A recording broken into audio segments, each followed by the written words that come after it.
habis itu terus mikir namanya apa ya, terus karena kita satu komunitas dan kita pakai fixed gear, ya udah aku yang ada di kepala aku gimana kalau fixed courier gitu, karena kita semua pakai fixed gear gitu kan. Oh iya ya, boleh boleh, menarik menarik. Terus logonya pun kita masih pakai logo komunitas dulu, kita masih pakai logo Oh, itu logo komunitas. komunitas. Yang sekarang ini logo apa? Kalau yang sekarang baru. Ini Oh, oke. aku bikin aku ketika 2015 kemudian vakum 4 tahun. Cuman di 2012 tuh kayak apa ya, aku kangen gitu lah, aku pengen pengen pengen ngurir lagi nih, pengen pengen apa ya, berinteraksi sama sama orang banyak lagi dengan I see. sepeda gitu kan. Oke.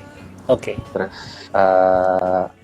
tapi kayaknya ganti logo kayaknya lebih lebih lebih lebih menarik gitu kan. Akhirnya aku minta tolong sama salah satu temanku yang desainer dulu di kantorku lama. Aku minta tolong sama dia, aku minta tolong bikinin logo gitu. Logo aja, nama Fix Courier.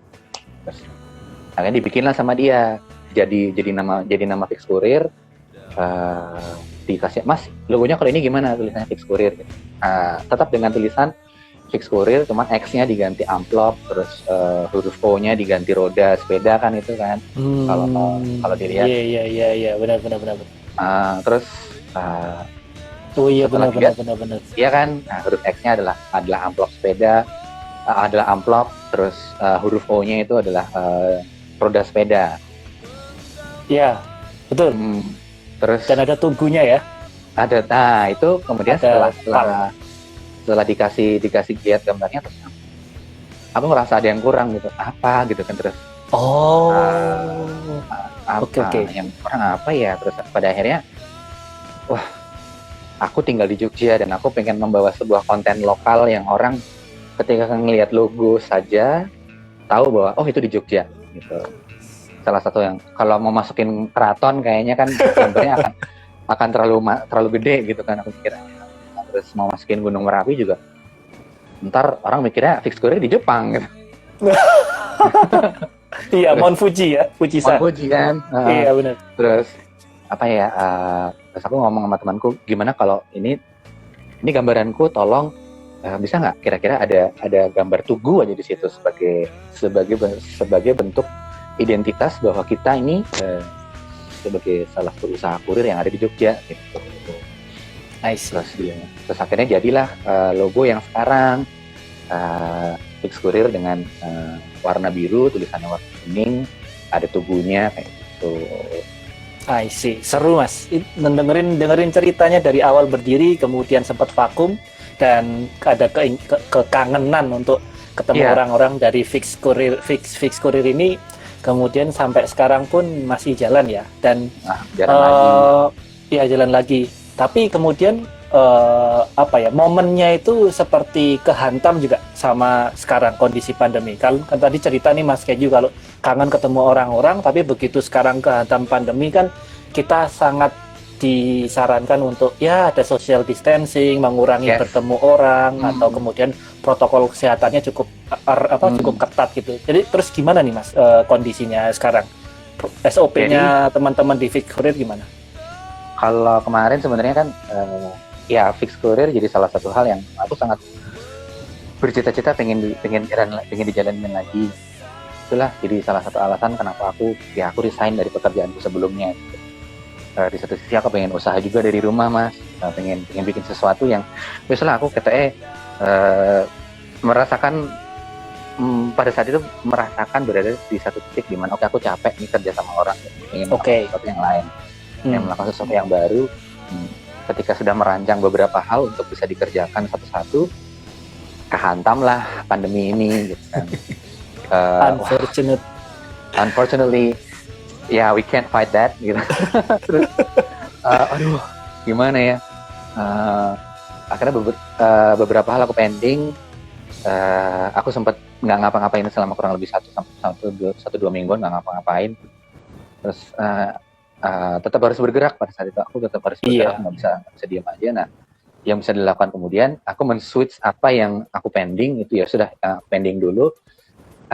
fix kurir yang awalnya ada yang di rencana yang di belakang, aku switch di depan. Oh, Cuman memang I see. Oke.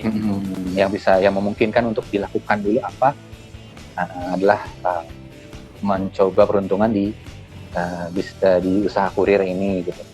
Ternyata kan animonya cukup besar pada akhirnya. Cuman memang sebelum memulai itu aku nanya-nanya dulu sama teman-teman. Aku kan tergabung di salah satu forum ya, di Asosiasi Kurir Sepeda Indonesia, IBMA, Indonesian Bike Messenger Association. Nah, aku nanya-nanya sama teman-teman di situ yang mereka tetap aktif melakukan kegiatan mereka sebagai kurir sepeda. Selama pandemi ini kalian ngapain nih? Maksudku ada protokol yang seperti apa yang kalian lakukan untuk antisipasi? Karena kan kita ketemu orang lain yang kita nggak tahu mereka ketularan atau enggak. Benar. Terus ya salah satu yang bisa dilakukan adalah kemudian pakai masker harus gitu kan, pakai kacamata. Terus kemudian ada beberapa teman pakai sarung tangan juga sih. Di Jakarta tuh ada satu tim yang pakai sarung tangan. Terus aku pakai sarung tangan kayaknya nggak, aku kurang nyaman juga pakai sarung tangan, kayaknya nggak ada. Sama hand sanitizer atau disinfektan bawa. Nah akhirnya aku selalu bawa disinfektan atau hand sanitizer di saku atau di tas. Jadi ketika ngambil barang, bungkusannya aku semprot dulu. Jadi ya minimal kita memastikan bahwa barang yang kita bawa cukup aman buat kita dulu lah. Karena kan kita nerima dari orang lain kan. Iya benar. Triple ya berarti ya, nerima, resikonya waktu nerima, bisa jadi kemudian waktu di perjalanan, mungkin ya perjalanan mungkin resikonya tipis ya, karena di tempat terbuka ya. Habis itu waktu memberikan resiko yang kedua.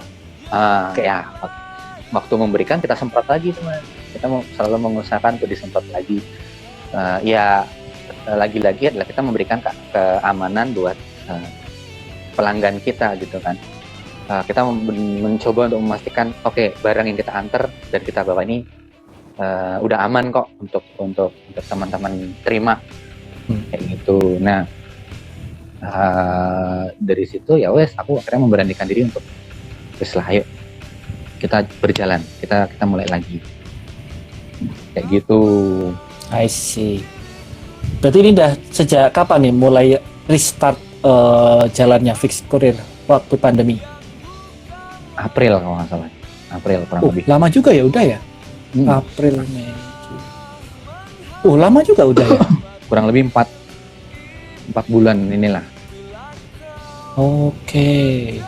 Dan waktu awal restart itu mungkin belum banyak juga yang buka ya, maksudnya ya karena tempat-tempat lain juga harus tutup, ya mungkin pelaku bisnis yang lain juga masih wait and see juga ya gimana kondisinya sekarang, itu juga belum banyak permintaan. Jadi kalau sekarang udah semacam gimana ya, demand-nya untuk ada barang yang perlu diantarkan tuh sudah cukup tinggi Mas?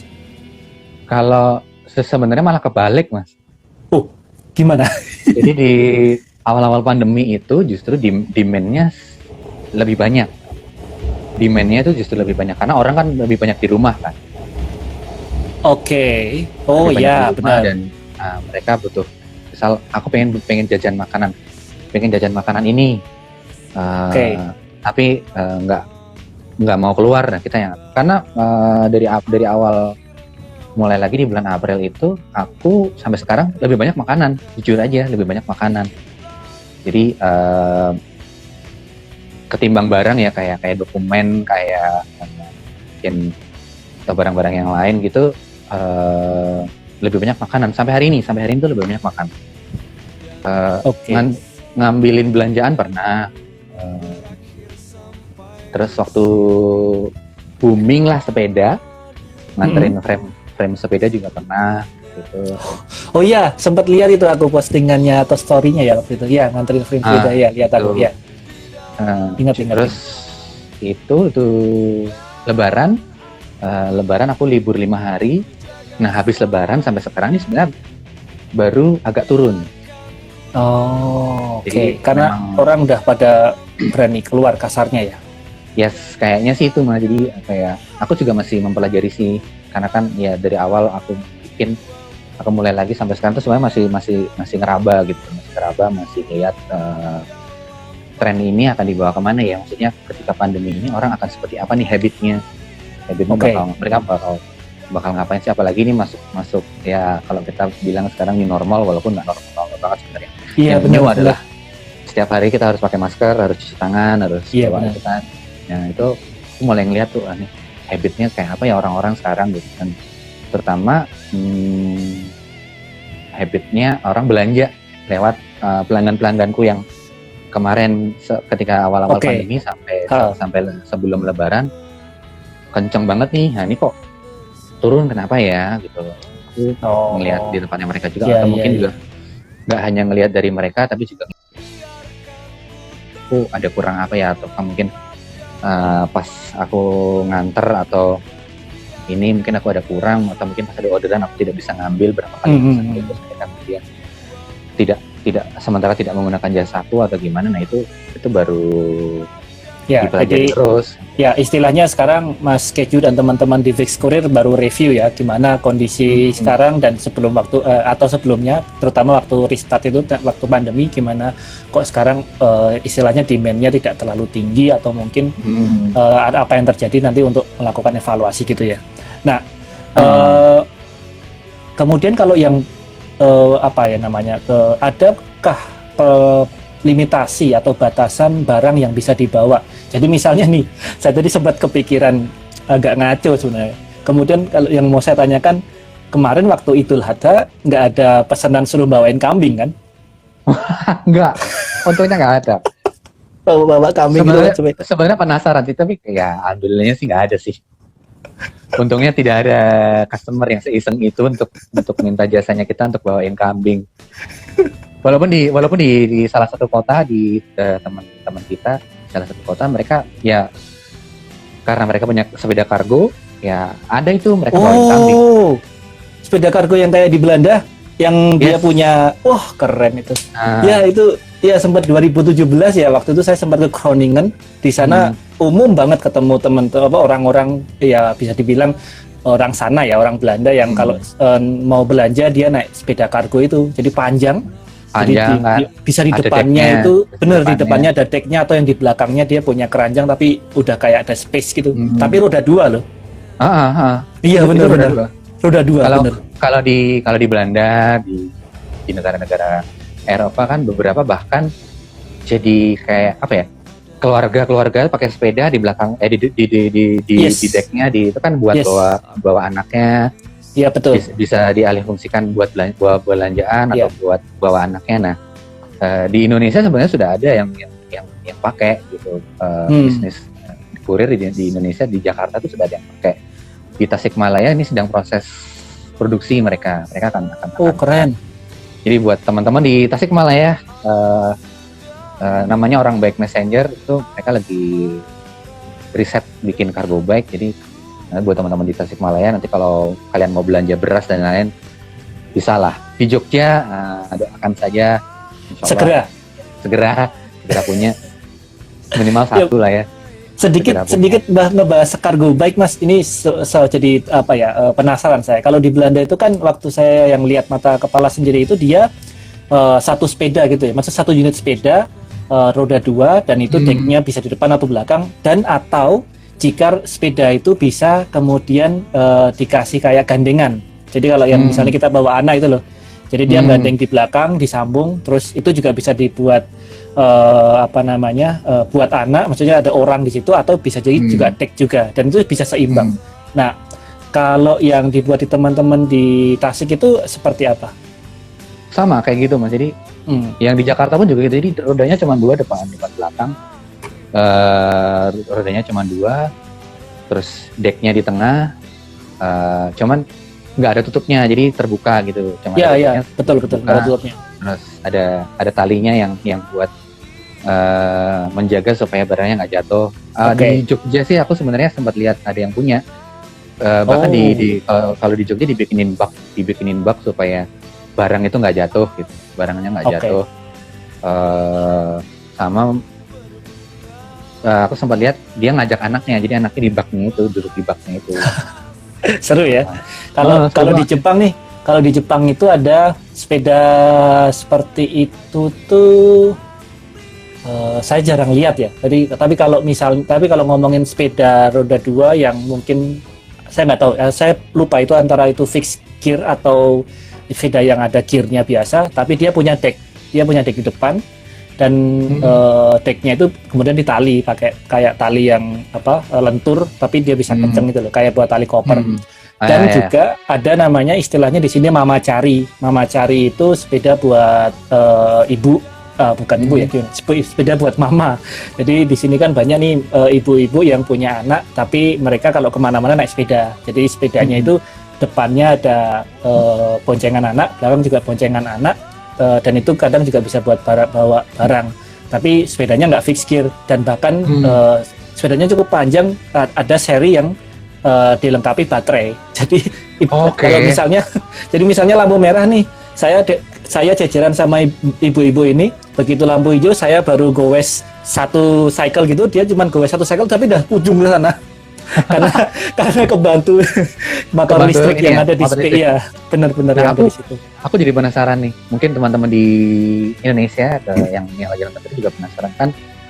Ya aku baru dapat cerita sih, temanku ada yang pernah ke Jepang dan dia cerita bagaimana habit orang di sana juga gitu Mas. Katanya kalau naik sepeda boncengan tuh nggak boleh ya, maksudnya orang dewasa loh. Iya betul. Ya, jadi kalau nggak salah di sini ada kurang lebih ada 5 larangan tuh kalau kita bersepeda. Jadi yang pertama, yang utama itu kita nggak boleh orang dewasa seperti kita nggak boleh boncengan. Walaupun sepeda kita kayak sepeda jengki itu, jadi umumnya di sini kayak kalau di Indonesia kan kita nyebutnya sepeda jengki ya, yang kayak lama gitu, terus belakangnya ada boncengannya yang besi. Ya, yang besi itu bukan berarti boncengan itu untuk memboncengkan orang, itu nggak boleh. Jadi di sini itu nggak boleh juga. Oke. Menarik. Nggak boleh juga. Cuman kalau misalnya kita ada di daerah yang ya tidak terlalu crowded, pinggiran kota besar gitu ya, banyak ditemui yang bonceng. Tapi biasanya kalau lihat orang bersepeda di Jepang dan dia boncengan, umumnya dia bukan Nihonjin itu orang Jepang. Bisa juga mungkin dia orang Indonesia. Seperti saya boncengin siapa gitu.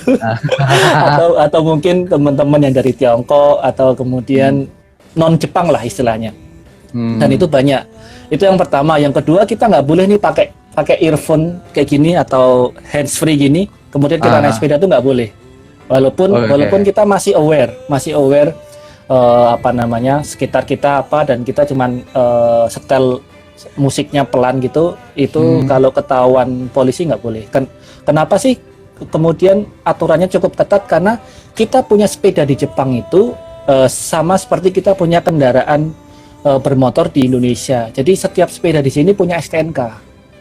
Nah, STNK-nya itu gimana ya? Kayak stempel warna kuning dan itu ada nomornya, dan setiap kita beli sepeda pasti sudah satu paket dengan STNK ini. Nanti kita pembuatan STNK-nya ya.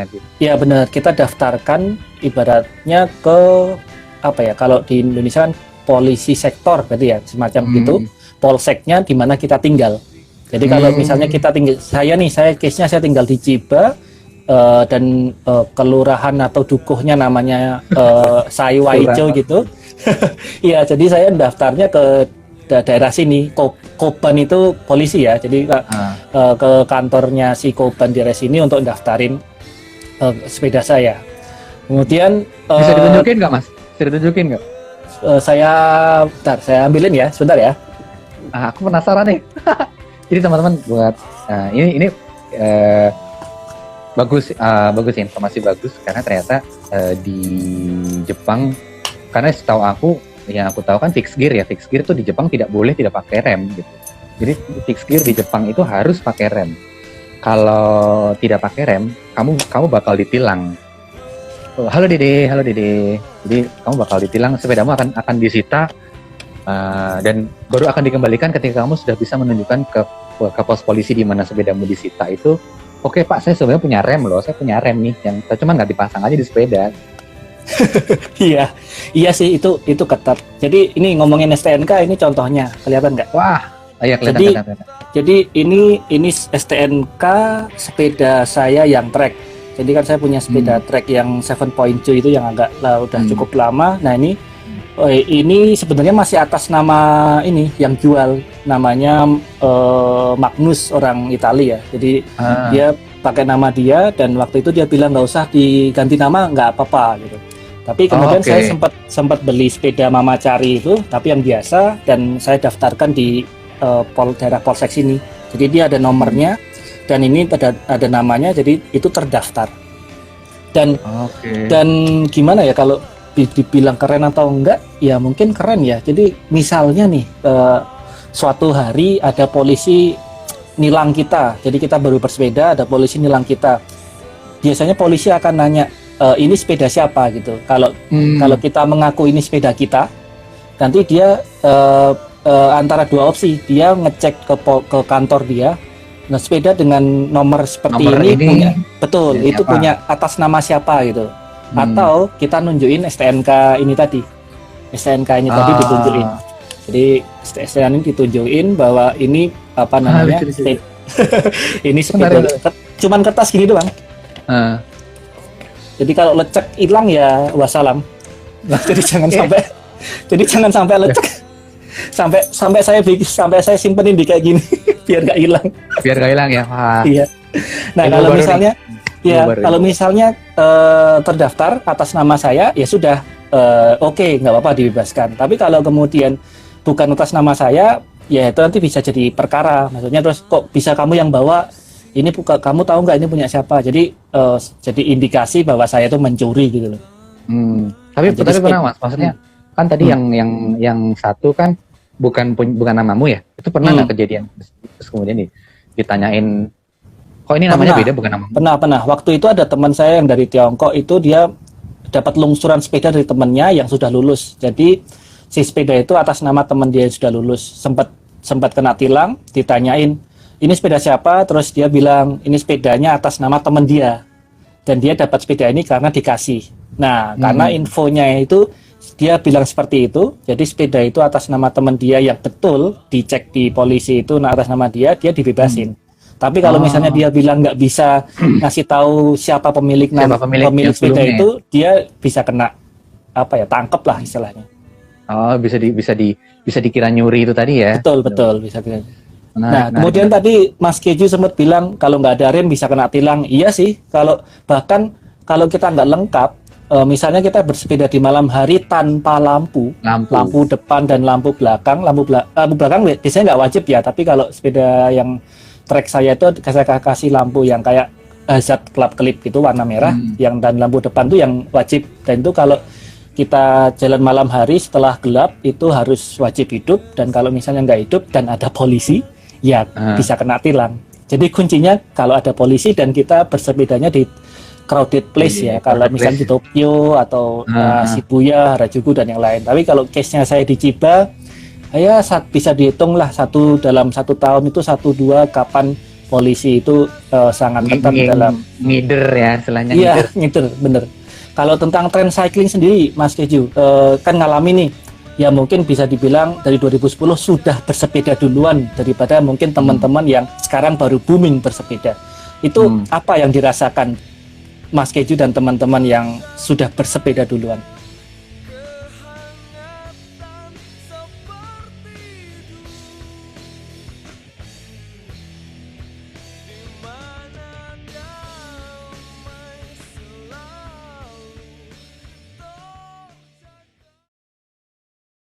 Yang paling parah apa Mas? Mungkin melanggar lampu merah? Paling banyak sih melanggar lampu merah sih. Ya sama, saya juga.